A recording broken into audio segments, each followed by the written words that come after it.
Next thing that we're going to do, Tim, because we didn't bring steaks with us, is we're going to carve a couple of steaks real quickly. And it's very simple. When you carve a steak, you don't want to carve to the center of the wood because that's where your pith is. You want to carve slightly off to the edge. So we're just going to take our steaks. I'm going to move up a little bit here so I don't endanger you. And I'm going to carve around to a point. But again, I want that point to be off center on the wood. Does that make sense? So you can see right now, this is the center of our wood. I'm just going to carve right through that pith. You can actually see the pith right there. And off to the edge, giving us a nice sharp point on there. And that'll easily go into the ground. We'll be able to pound that in. So we're going to carve a couple of them. I'll let you carve one out, and then we'll get this tarp set up, okay?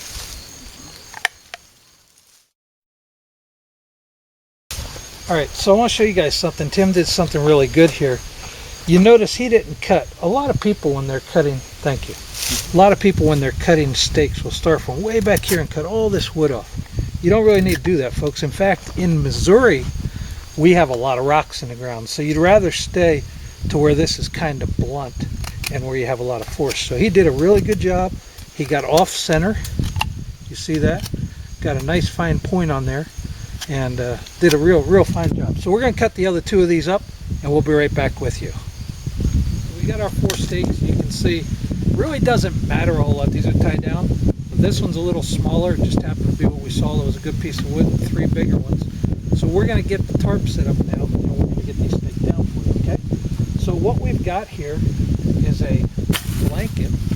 This is a real space blanket or a solar blanket. This is I think 8 foot by 4 foot, silver on one side, blue on the other side on this one.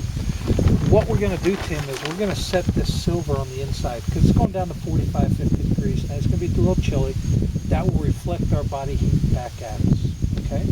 So we're going to stretch this out over our ridge cord. We're going to put the center right on the ridge. It's got a nice fold right there.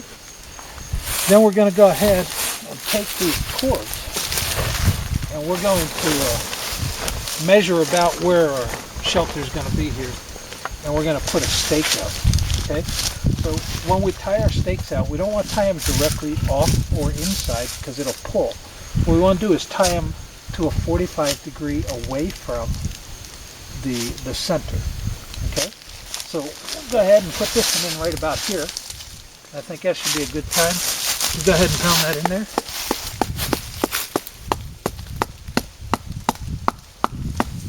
And Tim is now experiencing Missouri floors.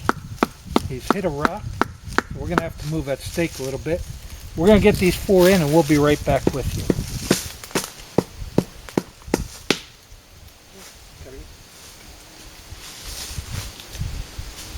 Alright, very good. So we've got our 4 stakes in the 4 corners. Now what we're going to do, take 4 pieces of cord. This is 550 paracord, and I'm going to just cut this in half, and I'll get another piece somewhere here. Get another piece out.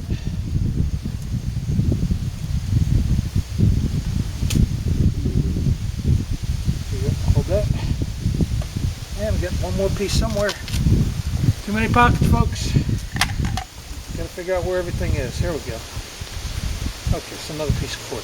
So what we're going to do, we're going to take and loop this cord through the grommets and then wrap around the tarp, okay? Around our stake. So come over here so I can show everybody how we do this on the tarp. And then I'll let you go ahead and do it.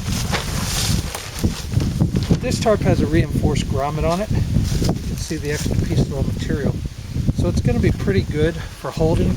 But I wouldn't put a lot of stress on these. They're probably going to tend to rip out. So what I'm going to do is to put a little knot in here that we call bowline.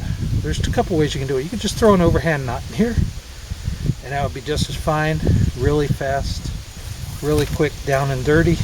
And you have, and I typically leave that on there. So a little overhand knot like that. I'm going to show the good folk at home something called a bowline. Okay? And a bowline is a knot that is specifically used many times to tie this off. what you do is you take your cordage that you have, okay, and you twist a bite in the cordage. You come up through the bite, around the standing cord, and back into the bite. Then you pull on the two that came through and the standing, and that forms a bow line. Okay? So we're going to let you go ahead and tie off the rest of these, Tim, and then you can do it with the overhand or with the bow line, whichever is easier for you, and then we'll tie them up. Okay? Under the hole, go back in through it. There you go. And then you pull the two ends that you pulled through and just standing end. Yeah, the standing end's the one coming toward you, and the two that you have in between your finger and your thumb are the other two that you're going to pull. These two right here, and the standing end. There you go. Perfect. Very good. Excellent job, Tim. All right, so what we're going to do then is just stretch this out, make sure that our centerfold's on here, stretch it down, and we'll just wrap around here a couple of times and tie it off. I'm going to tie on here what is called a taut line hitch. And the taut line hitch, you basically go around the standing cord twice. When you come around the third time, you go back through the cord. That allows you to tighten or to loosen this as you need. Okay? So go ahead and try that one. And I made this one slippery so we can pull it off of there easier.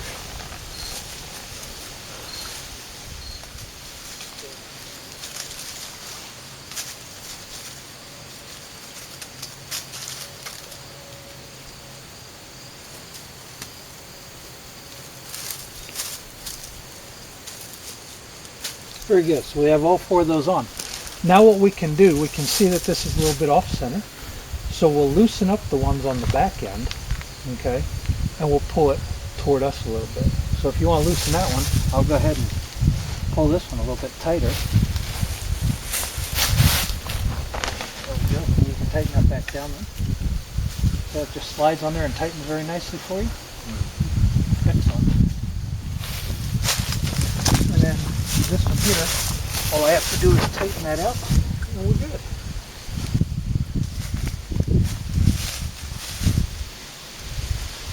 All right, so we're going to let you crawl under there, Tim, and see how it works out for you.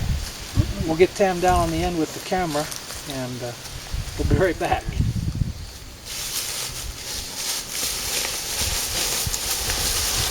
Oh yeah, that'll do.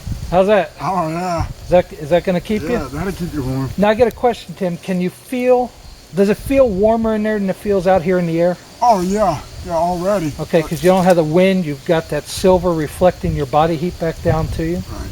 So that's a really, really good Tarp setup. And you can use that, of course, higher or lower, but that's the base for it. Okay. Yeah, it feels really nice in here.